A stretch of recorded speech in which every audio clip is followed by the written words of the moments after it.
एक मेरा नाम है धनश्री। मैं तेरे अगे दो गीत कविता सुनाने अलिया। तो सारे ध्यान कने सुने हो। एक चिड़ी मेरे घर आई, बोली हेलो हेलो। काले का उड़ा देगा सा, अड़ू मिगी से पहलो।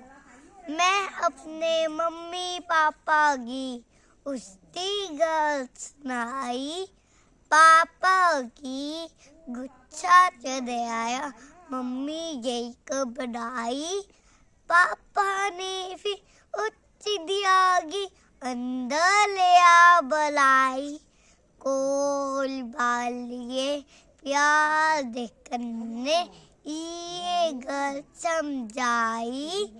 कदे न डरना काई कोना, ना घबराना। किथे होइए बादल बनिए, इन्हें सबको सिखाना। अर्थ फरी लेते कितारी, जिगरा कर सोया। इक्के अल्लाह माल दे करी दे, इंदा चत सोया।